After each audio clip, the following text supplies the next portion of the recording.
ladies and gentlemen, at this JITO conference. I'm really delighted to be here to speak to you all on this at your annual conference. I thought I'll just talk about, because of my experience, I worked as a businessman. I've co-founded Infosys and taken it along with Mr. Muthi and others from an idea to a multi-billion-dollar company with several lakh employees. And I worked in the government and built a project which has given 60 crore people identity through Aadhaar.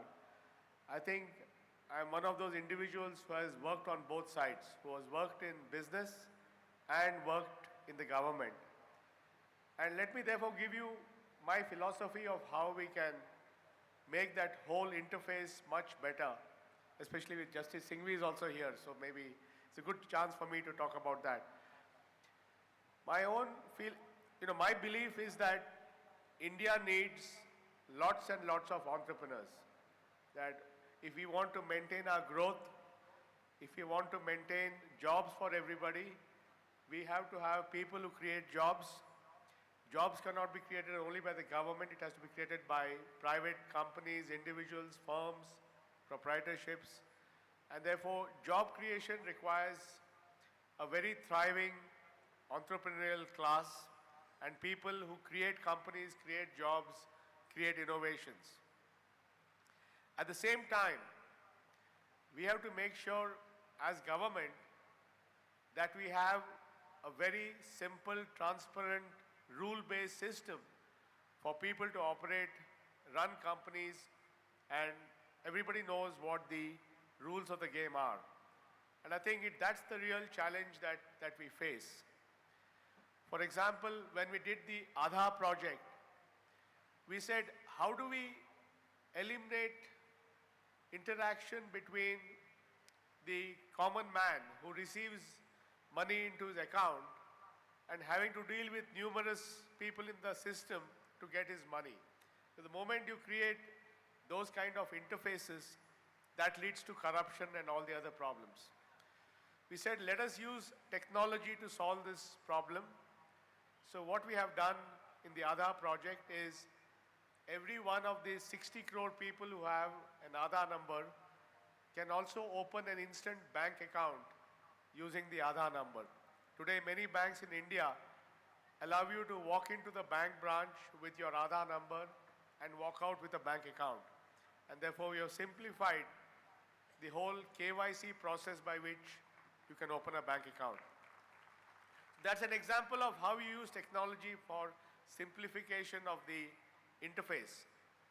Now, having opened these bank accounts, they can now receive money into the bank account using the Aadhaar number, which means that, let's say there is a person, the lady who works in my house, she's a widow, and she's entitled to a widow's pension of 400 or 600 rupees a month every month.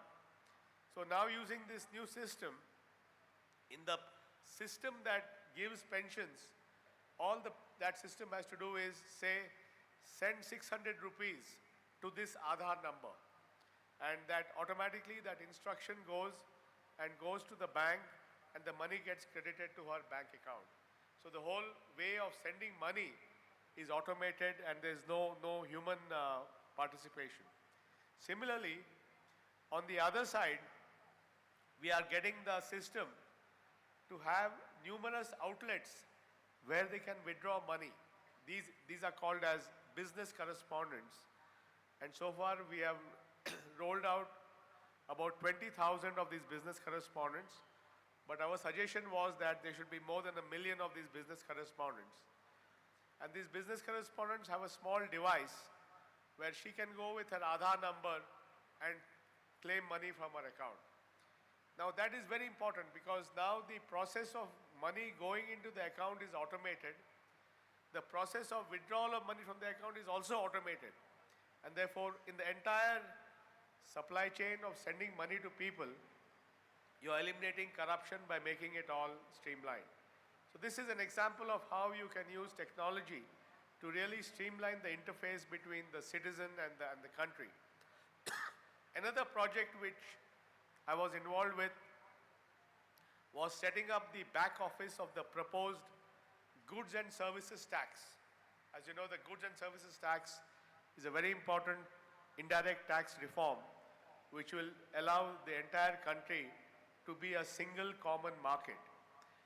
Now we decided that this is a very major reform in taxes, but this should be accompanied by a major technology backbone. So one of the projects which I worked in the last 3-4 years in the government was the setting up of the Goods and Services Tax Network, which is a company which will act as the back office for GST. And the idea was that the taxpayer should have a very simple interface to paying taxes. So we designed it in a way that when you become a taxpayer, the tax registration process is simple and common across the country. When you pay taxes, you have a common interface so that paying of taxes is simple. And when you file your returns, you have a common interface so that your return filing is simple. So this is what we have done, designed it to be as simple as possible and to make sure that across the country the same system will be there when GST comes. And the whole thing is automated so that if you are running a company and your company has some accounting system, you may be running SAP or Oracle or Tally or whatever, it will automatically upload your data to the system, so there is no human interface, everything is automatic. And that we believe will simplify tax payments for you and reduce your, meeting people and all that. So this is another example of how we have to build modern systems that reduce the whole interface and simplify things. Similarly, I think we have to build systems for auctioning of resources, which is a big issue. All over the world, resource auctioning is a well-developed activity. We have to develop systems so that the revenue of the state is maximized. We have to build procurement systems so that the procurement of the government cost is minimized. All these are really systemic reforms that we need. These reforms will allow government to perform its job well, government to get its share of revenue. At the same time, it will allow all of you as business leaders to do your business in a normal way, in a way that is very simple and streamlined, and do your job of creating wealth and creating jobs. So that is the kind of vision I have for what we need to do.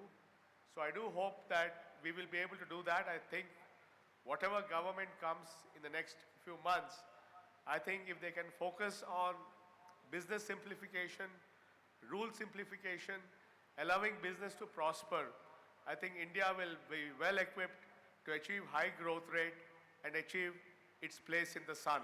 Thank you very much.